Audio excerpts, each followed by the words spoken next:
Bom, eu sou o Cassiano Migliavaca, eu sou,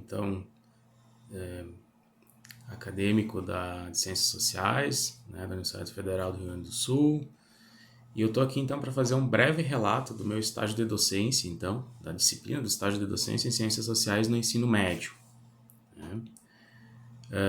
É um estágio de observação, né, e eu queria, antes de começar a relatar em linhas gerais aqui, que ele foi uma importante oportunidade para consolidar conhecimentos e reflexões, né, acerca das ciências sociais e a sua aplicação prática no contexto de sala de aula, né? Então foi um momento bem interessante e até eu relato isso no meu relatório de experiências ali, né, que a gente vai depois publicar lá ali no dia 13 no Moodle, que foi um importante momento assim para que a gente pudesse construir, como diz Tardif, né, o professor ele se constitui na identidade, sua identidade docente, não só lendo o seu tudo que é o seu cabedal de conhecimento da sua área, ou os conhecimentos de didática, ou de pedagogia, enfim, né?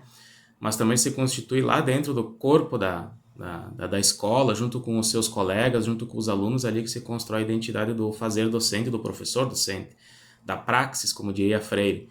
Então, foi um importante momento para construir, para começar a consolidar essa visão da gente se ver enquanto docentes dentro da área da sociologia para o ensino médio. Né? E eu vou relatar aqui um pouquinho, então, como é que são os meus contextos, aonde que eu me adentrei assim para começar a construir essa identidade do fazer docente enquanto professor de sociologia, né? Que é assim que estou começando a me ver, até para começar a desenhar as possibilidades de trabalho de regência pedagógica para o segundo semestre da disciplina dentro da área da graduação em sociologia, em ciências sociais. Então a minha escola, ela fica no município de Nova Prata, né? O município de Nova Prata, ele tem uma população aproximada de 28 mil habitantes, segundo estimativas do IBGE de 2021.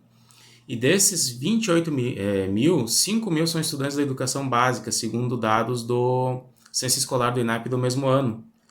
Né? Ou seja, 18% da população da cidade está matriculada em alguma das fases, dos níveis, né, da escolaridade básica, ou educação infantil, fundamental ou no médio. Desses 5 mil, 19%, quase 20%, dá para dizer aqui, eles estão matriculados no ensino médio. Né? Então, desses 5 mil estudantes, 20% deles são alunos matriculados no ensino médio, e a cidade tem apenas 3 escolas de ensino médio, que é o Instituto Estadual Tiradentes, a Escola Estadual de Ensino Médio 11 de Agosto, que fica no bairro São Cristóvão, que é onde eu vou fazer o meu estágio, né? Tanto esse de observação quanto o próximo, eu pretendo fazer os dois na mesma turma, e o colégio estadual, o colégio particular, então Nossa Senhora Aparecida, né? Um pouquinho sobre então a Escola Estadual de Ensino Médio 11 de Agosto. A escola fica localizada no bairro São Cristóvão, que é um bairro residencial e industrial da cidade. Ele fica um pouco afastado do centro da cidade, mas nem tanto, né? É uma escola fundada lá em 1960, né, a partir das exigências dos moradores. Depois foi encampada pela rede estadual, né? Mas, apesar da longa história, ela só foi ter ensino médio efetivo lá no ano 2000. Ou seja, 40 anos depois da fundação da escola é que ela se tornou uma escola de ensino médio. É uma das escolas mais recentes das 3, né? É a que o último teve o ensino médio em sua estrutura. E ela tem uma infraestrutura composta de 16 salas atualmente, né? E o projeto político-pedagógico dela, ele deixa bem claro que eu fiz uma releitura do projeto político-pedagógico. Eu li ele, né, em algumas partes principais, e eu vou fazer com as minhas palavras aqui mais ou menos o que ele exprime assim, no seu objetivo principal. Que, pelo que eu entendi, é promover uma escola democrática que priorize a formação de um aluno crítico, ativo, com relevante aporte intelectual dos conhecimentos adquiridos pela humanidade e seu uso efetivo, por meio de uma habilidade e competências a serem desenvolvidas nos processos pedagógicos voltados para a sua vida, seja para os estudos posteriores ou inserção no mercado de trabalho. Aliás, o mercado de trabalho está bem focado dentro do PPP. Aqui, do lado, aqui dá para ver uma foto da fachada da escola, né? Atualmente, né? Ela era uma escola bem tímida, bem pequena, mas atualmente ela é bem grande, a infraestrutura dela cresceu bastante. Aqui no próximo slide também, que vou mostrar aqui, provavelmente vai aparecer depois aqui do lado, quando eu terminar a edição desse vídeo, é uma foto do interior da escola num registro cultural de um Arraial do Bem. Eles fazem bastante atividades voltadas, né, para a sociedade, enfim, para o contexto social ali, para a comunidade escolar. Eles fazem bastante saraus e bastante arraiais, bastante atividades assim relacionadas assim que junta toda a comunidade. Então é uma foto bem interessante desse momento que mostra o coração da escola, o saguão, a parte principal dela, né, onde que é o espaço mais de convivência, de interação entre os alunos. O alunado da escola, segundo o Censo Escolar do INEP 2021, tem 562 alunos. No ensino médio são 203 alunos matriculados. Tá? Sexo feminino e masculino é mais ou menos igual, 266 alunas e 296 alunos declarados, né? E para atender essas turmas todas, né, esses alunos todos, foram divididos em 29 turmas, sendo 18 turmas de ensino fundamental e 11 de ensino médio. E o ensino médio tem aula no turno da manhã e à noite. Né? A minha turma, que é uma turma de terceiro ano, a turma 33, ela estuda à noite, no período noturno. 37 professores compõem o quadro da escola, 20 de ensino fundamental e 17 de ensino médio, né?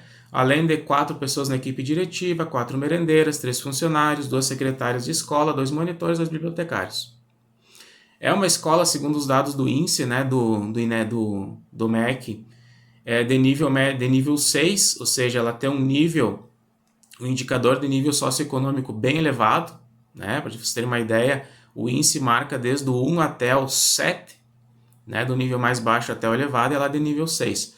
Ou seja, ela é uma escola cuja os pais dos alunos têm certo grau de instrução, certo grau de formação, né? E também os alunos têm uma condição razoavelmente boa, né, de acesso à internet e acesso aos bens culturais para poder estudar. O IDEB dela, o último avaliado em 2019 foi de 4,3, ou seja, estava dentro da média.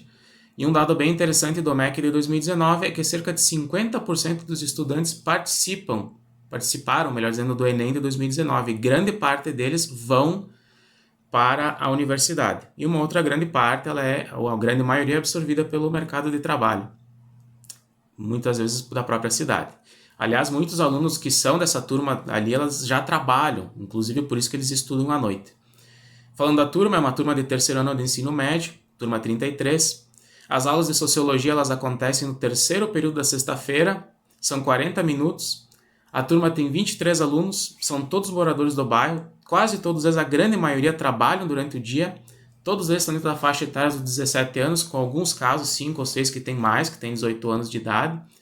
E é uma turma muito ativa, uma turma muito ligada, apesar de ser uma aula de sociologia na sexta-feira, um período antes do recreio, eles puxam bastante assim, o professor, eles se interessam bastante pelos assuntos, eles problematizam bastante as questões, né? Inclusive até escapam às vezes um pouco do escopo do assunto da aula, mas dá para perceber que é uma turma que compra muito as discussões, né? Apesar do cansaço, que tu nota que é um cansaço assim bem grande da semana toda e do dia, né? Mas eles vão bem consistentes assim para a aula, bem interessados. E não dá para deixar muito tempo, eles têm pouco nível assim de perceber de concentração, né? Eles gostam muito de discutir, de ler juntos textos, de debater juntos textos.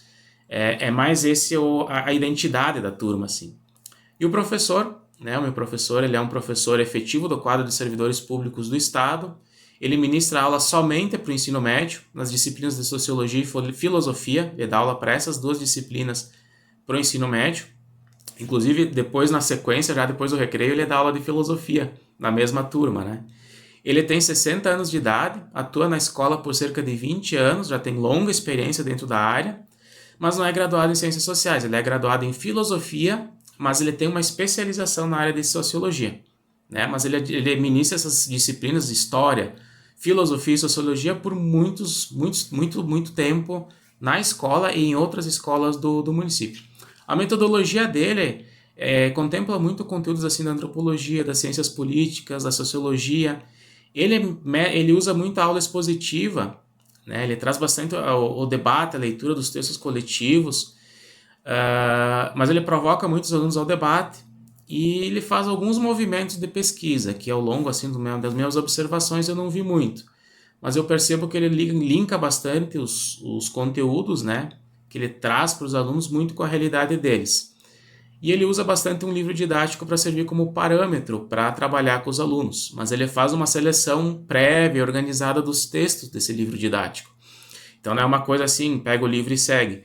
Ele pega alguns textos, vai lendo com os alunos, vai discutindo com eles esses textos, né, e vai trazendo um pouco assim o universo dos autores, da sociologia e até da filosofia, que é a área de formação dele, para debater os assuntos, né? As aulas que eu observei ali, por exemplo, ele trabalhava da questão da questão da própria gênese do conhecimento, como é que se formou o conhecimento no Estado moderno.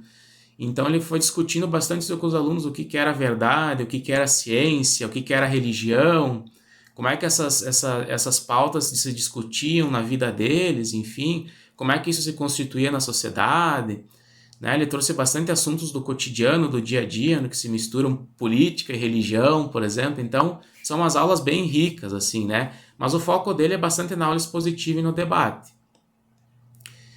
E aqui é uma prévia, não tenho como esticar muito, porque era para ser 10 minutos, já está 11 minutos aqui. Mas eu sigo nas minhas observações, né? Eu quero ser mais específico depois no relatório de estágio. Mas quero encerrar esse vídeo apenas falando que eu ainda sigo analisando 3 problematizações que eu fiz desde o começo, lá no meu projeto de imersão, e que eu estou levando para a sala de aula agora e que eu estou anotando para alinhar até o meu próprio conhecimento para depois trabalhar lá na disciplina de estágio, lá no segundo semestre, na minha regência. Então, as minhas problematizações para encerrar esse vídeo bem ligeiro. A primeira é como é o relacionamento entre os estudantes e desses para com o professor de sociologia, e como é a relação dos estudantes com a escola, quais os laços de pertencimento cultural, geográfico e histórico deles. Essa é uma busca constante que eu estou fazendo ali dentro. A segunda problematização, como os alunos veem as aulas de sociologia, como eles interpretam e interagem com a metodologia e os estudos propostos pelo professor de sociologia, qual a importância que dão para a área do conhecimento, isso eu esmiucei um pouquinho agora, né? E a terceira problematização que eu estou fazendo é a partir dos comentários de aula ou resultados das avaliações. É possível dizer que os educandos estão conseguindo estranhar e desnaturalizar? Então são essas 3 problematizações que eu estou o tempo todo analisando e observando ali dentro do meu estágio de observação.